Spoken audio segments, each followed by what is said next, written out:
అండి. అందరికీ good morning. అందరూ బాగున్నారు అనుకుంటున్నాను. ఇంకా బాగుండాలని మనస్ఫూర్తిగా కోరుకుంటున్నాను. నేను బాగున్నానండి.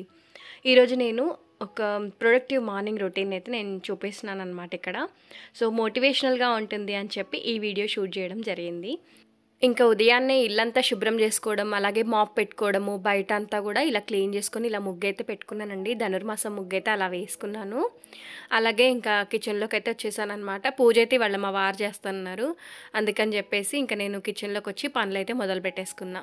ఫస్ట్ అయితే ఇక్కడ పాలు పెట్టేస్తున్నాను అనమాట స్టవ్ మీద. బేసిక్‌గా అయితే ఎప్పుడు ఈవినింగ్ టైంలో తెస్తారు రాఘవ్ గారు. ఇవాళ ఉదయమే తెచ్చారనమాట లేవనేసి. అలాగే నేను మిల్లెట్స్ నానబెట్టానండి. కొంచెం బాక్స్ అది తీసుకెళ్తారు కాబట్టి కొంచెం ఎక్కువ టైం నానాలన్నమాట అవి. ఇంకా ఫస్ట్ ఒక్కోసారి అయితే ఉదయం అలా నానబెడతాను, ఒక్కోసారి అయితే నైట్ నానబెడుతున్నాను. చల్లగా ఉంది కదా వెదర్ అని. ముందు దాన్నైతే స్టవ్ పైన పెట్టేశాను. అలాగే టీ కూడా పెట్టేశానండి అటువైపున. ఇంకా తర్వాత మళ్ళీ పప్పు కోసం అయితే ఇక్కడ ప్రెషర్ కుక్కర్ పెట్టుకుంటున్నాను అనమాట. చిన్ని కుక్కర్ తీసుకుని అందులో కొంచెం అంటే ఒక పూటకి సరిపడా మాత్రమే చేశాను. మళ్ళీ నైట్కి వేరే ఇంకేదైనా కర్రీ చేస్తాను. అయితే కూరగాయలు అవి ఏమైనా కావాలి అనుకుంటే ఫ్రిడ్జ్లోంచి నేను ముందే తీసి పెట్టుకుంటానండి. ఎందుకంటే మనం చల్లటివి అలాగే వేస్తే అవ్వదు కదా. ఈ మధ్య కొంచెం 5:30కి 5:15కి అలా లేస్తున్నాను. తొందరగా లేవలేకపోతున్నాను ఉదయం అయితే. అయితే ఏంటంటే మనం కొంచెం నైట్ తొందర పడుకుంటే ఉదయం తొందరగా లేవగలం కదా. అలా నేను మార్నింగ్ టైమ్స్ అయితే ఇలా పనులైతే మేనేజ్ చేసుకుంటానండి. ఇంకా పిల్లలకి స్కూల్కి పంపడము, వాళ్ళకి లంచ్ బాక్స్లని, స్నాక్స్ బాక్స్లని బోల్డంత పని ఉంటుంది కదా. ఇలా పప్పు అయితే పెట్టేసుకున్నాను ఫస్ట్. అలాగే రైస్ కూడా పెట్టేశాను. ఈ పప్పు ప్రెషర్ వచ్చేలోగా ఒక చిన్న టీ బ్రేక్ అనమాట ఇక్కడ. ఈ కాంచ్ కప్స్ వచ్చి మొన్న డీమార్ట్‌లో తీసుకున్నానండి. భలేగా ఉన్నాయి. అయితే టీ అయితే ఇంకా అల్లం టీ పెట్టేశాను. ఇంక ఈ టీ తాగేలోపు ప్రెషర్ వస్తుంది కదా. చాలా ఫాస్ట్‌గా ఇదంతా ఫినిష్ చేసుకొని మళ్ళీ బ్రేక్‌ఫాస్ట్ ప్రిపేర్ చేయాలి. ఇవాళైతే నేను పచ్చి కొబ్బరితో చట్నీ చేస్తున్నానండి. చాలా బాగుంటుంది కమ్మగా. నేను కొబ్బరి చట్నీ ఎలా చేస్తానో చెప్తున్నాను. మిక్సీ జార్లో పచ్చి కొబ్బరి వేసుకుని అందులో పుట్నాలు వేసేసాను. పల్లీలు కొంచెం వేయించి వేసుకున్నాను. అలాగే పచ్చిమిర్చిని కొంచెం నూనెలో అటు ఇటు వేయించుకొని వేశాను. అందులో కొంచెం వెల్లుల్లి రెబ్బలు, ఉప్పు ఇవన్నీ వేసుకొని ఇంకా మిక్సీ పట్టుకోవడమే, మనం వాటర్ యాడ్ చేసుకుంటూ. ఇంకా అది మిక్సీ అయిన తర్వాత పక్కన ఒక బౌల్లోకి తీసి పెట్టుకున్నాను. ఇక్కడ నైట్ పడుకునే ముందు నేను పెసర్లు, తర్వాత అందులో కొంచెం రైస్ వేసి నానబెట్టాను అనమాట. పొట్టు పెసలు కదండి, మంచిది హెల్త్కి. ఇంకా ఎవరైనా మొలకలు అవి తినని వాళ్ళు ఉంటారు కదా, అలాంటి వాళ్ళకి ఇలా పెసరట్టు మనం వీక్లీ 2 టైమ్స్ కానీ లేదా 1 టైం కానీ ఇస్తే చాలా మంచిది కదా. కొంతమంది పిల్లలు తింటుంటారు, కొంతమంది తినరు. నేనైతే అసలు ఈ మధ్య మొలకలు పెట్టడమే మానేశానులేండి. అవి చిన్ని చిన్ని ఫ్లైస్ అవి వస్తున్నాయి కదా, ఇబ్బందిగా ఉంటుంది. అలాగే ఇంకా పెసరట్టుకైతే ఇలా మొత్తం కూడా మిక్సీ జార్లో వేసుకొని అందులో కొంచెం ఉప్పు, పచ్చిమిర్చి వేసుకున్నాను. జీలకర్ర కూడా వేసుకోవచ్చు. ఇంకా మనకి దోసపిండికి ఎలా అయితే వీలుగా ఉంటుందో అలా రుబ్బేసుకొని వాటర్ యాడ్ చేసుకొని అందులో కొంచెం మనం సాల్ట్ అది చెక్ చేసుకొని ఆ దోస పెనం మీద వేసేసుకోవడమే.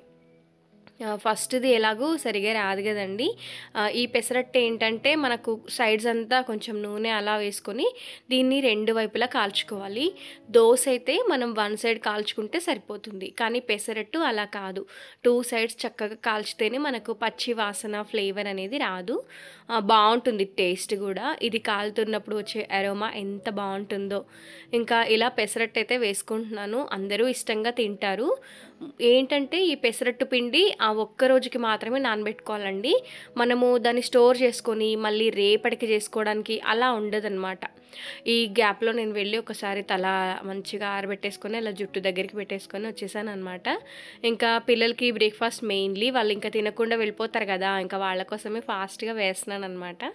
అలాగే ఇంకా పెసరట్టుకి కొబ్బరి చట్నీ చేశాను కదా, దాన్నంతా ఒక బౌల్లోకి తీసి పెట్టుకున్నాను ముందుగానే. దానికోసం కొంచెం తాలింపు వేసుకున్నాను అనమాట. చాలా బాగుంటుందండి చట్నీ. ఇది దోసకి, పెసరట్టుకి బాగుంటుంది. పూరికి కూడా బాగుంటుందండి. చాలా హెల్దీ కదా. అప్పుడప్పుడు టమాటా చట్నీకి బదులు ఇలా చేస్తూ ఉంటాను. ఈ చట్నీకి పోపు పెట్టినప్పుడే అది పప్పుకు కూడా వేసాననమాట. ఇలా వేడి వేడి పెసరట్టు కొబ్బరి చట్నీతో సూపర్‌గా ఉంటుంది కాంబినేషన్ అయితే. మీరు ఎలా చేసుకుంటారనేది నాకు కింద కామెంట్‌లో చెప్పండి. అలాగే అప్పడాలు కూడా వేయించేస్తున్నానండి. అప్పడాలు ఏంటంటే కొంచెం చల్లారిన తర్వాత ఒక డబ్బాలో వేసి పెడితే కొంచెం అలాగే ఉండిపోతాయన్నమాట, మరి మెత్తబడవు. అలాగే కాంబినేషన్ కింద నేను పప్పు చేశాను కదా, పెరుగు కొంచెం ఎక్కువగా ఉండిందనమాట ఇంట్లో. దాన్ని చారు చేసేద్దాం అనుకుంటున్నా, చారులాగా. అంటే మరీ లూజ్గా కాదు, కాస్త అటు ఇటుగా చేస్తున్నాను. అప్పడాలైతే చాలా రోజులైందిలేండి తిని. నేను వడియాలే పెట్టలేదు ఈ ఇయర్. ఇంకా ఇప్పుడైనా పెట్టుకోవాలి. అలాగే మజ్జిగ చారు చేశానని చెప్పాను కదా, ఇందులో తాలింపైతే వేసుకుంటున్నాను. మనకు కొంచెం గిన్నెలు అవి తక్కువ పడాలి సింకులో అనుకుంటే, ఇలా పోపు పెట్టేటప్పుడు అలా పోపు పెట్టిన తర్వాత ఆ బౌల్ని ఇంకా అమాంతం సింకులో వేయకుండా పక్కన పెట్టుకున్నాం అనుకోండి, మనం ఎన్ని వంటలు చేస్తున్నామో దానికి తగ్గట్టుగా తాలింపుకి ఉపయోగించుకోవచ్చు. దానివల్ల మనకు సింకులో గిన్నెలు కూడా తక్కువ పట్టేస్తాయి. ఇంకా వంట అయిన తర్వాత ఇంకా అందరూ బ్రేక్ఫాస్ట్ అది తిని ఎక్కడి వాళ్ళు అక్కడ వెళ్ళిపోతారు కదా బాక్సులు పెట్టుకొని. చాలా క్లీన్ అయిపోతుందన్నమాట కిచెన్ అనేది. ఇంకా ఏమైనా మనకి ఫుడ్ అది మిగిలింది ఉంటే దాన్ని అంతా కూడా డిష్ అవుట్ చేసుకొని వెంటనే ఆ గిన్నెలన్నీ షింకులో వేసేసుకుంటాను. అలాగే ఇంకా స్టవ్ కూడా ఒకేసారి క్లీన్ చేసి పెట్టుకుంటాను అనమాట. ప్రతిరోజు డీప్ క్లీన్ చేయనండి. మనకి ఈ గ్లాస్ టాప్ స్టవ్స్ ఏంటంటే వేడిగా ఉన్నప్పుడు, అంటే అప్పుడే వంట చేసిన తర్వాత వెంటనే దాని మీద నీళ్లు పోసేసి అలా కడగకూడదు. ఎక్కువసార్లు కూడా కడగకూడదండి. గ్లాస్ టాప్ స్టవ్తో వచ్చిన బాధే ఇది. మెయిన్ ఏంటంటే నేను జొన్న రొట్టె చేస్తూ ఉంటాను కదా, పిండి రేణువులు అనేవి ఈజీగా పడిపోతూ ఉంటాయి దాని మీద. అస్తమానం ఇంకా నాకేమో కడగాలనిపిస్తుంది, బట్ ఏంటో అదొక్కటే కొంచెం అలా అనిపిస్తుంది. ఇంకా నేను ఊరికే తుడిచేసుకుంటానన్నమాట ప్రతిసారి కూడా. ఇంకా ఇలా క్లీనింగ్గా ఉందనుకోండి, మళ్ళీ మనకి ఈవినింగ్ వంటకి ఈజీ అవుతుంది కదా, చూడ్డానికి కూడా బాగుంటుంది. లేదంటే ఇంకా చీమలు ఏవో ఒకటి వస్తూ ఉంటాయి. ఇంకా ఏమైనా స్నాక్స్ అది చేయాలి అనుకుంటే మధ్యాహ్నం టైంలో ఖాళీగా ఉన్నప్పుడు చేస్తానండి, నిల్వ ఉండేవి. ఈ మధ్య అయితే అసలు ఏమీ చేయట్లేను. ఇంకా పిల్లలు కూడా అడుగుతూ ఉన్నారు, చేయాలనుకుంటున్నాను త్వరలో. అలాగే ఇంకా ఎదురుగా ఎక్కువగా స్టవ్ ఎన్నిసార్లు యూజ్ చేస్తామో అన్నిసార్లు ఫ్రిడ్జ్ డోర్ ఓపెన్ చేయడం, క్లోజ్ చేయడం కూడా జరుగుతూ ఉంటుంది.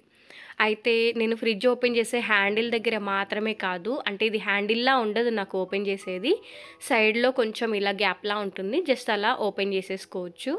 అయితే ఇది ఎక్కువసార్లు నేను వంట చేసేటప్పుడు టక్కుమని కరివేపాకో లేదంటే అల్లం వెల్లుల్లి పేస్టో ఏదో తీసుకోవడానికి ఓపెన్ చేస్తూ క్లోజ్ చేస్తూ ఉంటాను కదా, అలా మరకలు అవుతూ ఉంటాయి.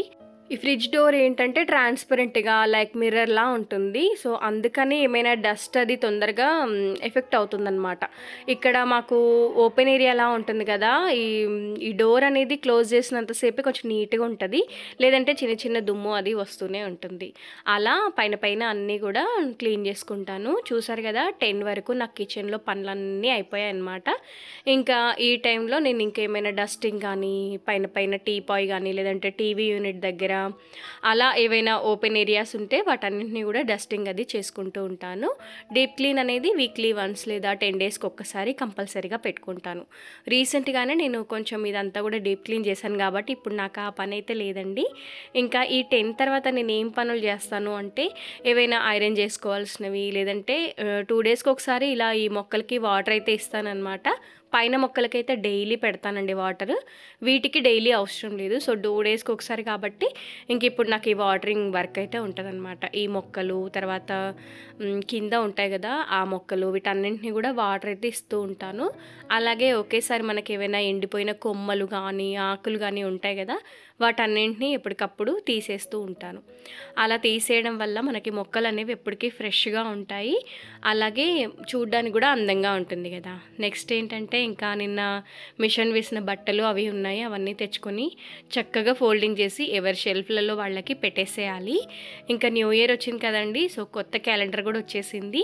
ఈ క్యాలెండర్ వచ్చిందంటే చాలు, నేనైతే బర్త్డేస్ ఎప్పుడున్నాయి, ఎక్కువగా ఫెస్టివల్స్ ఎప్పుడున్నాయి, ఏ ఏ డేట్స్లో వస్తున్నాయి అని ఇలాంటివి బాగా చూస్తూ ఉంటాను. అలాగే యానివర్సరీ, పిల్లల బర్త్డేస్ ఇవన్నీ కూడా చూసుకుంటూ ఉంటాను అనమాట. నాకు ఒక హ్యాబిట్, ఇలా క్యాలెండర్ రాగానే వాటన్నింటినీ చెక్ చేసుకుంటూ ఉంటాను. ఈ హ్యాబిట్ కూడా మీలో ఎవరికైనా ఉంటే నాతో షేర్ చేసుకోండి. ఇంకా ఇదండి ఇవాళ వీడియో వచ్చేసి, ఎలా అనిపించింది అనేది కామెంట్లో చెప్పండి. ఉదయం కనుక మనం కొంచెం తొందరగా ఓపిక చేసుకొని లేచామంటే పనులన్నీ చక్కగా అయిపోతాయి. అందరూ వెళ్ళిన తర్వాత మనకు కొంచెం రెస్ట్ కూడా దొరుకుతుంది. ఆ టైంలో మనకంటూ కొంచెం సెల్ఫ్ కేర్ కూడా తీసుకోవచ్చు. వీడియో నచ్చితే లైక్ చేయండి. నెక్స్ట్ వీడియోలో మళ్ళీ కలుస్తాను. బాయ్ అండి.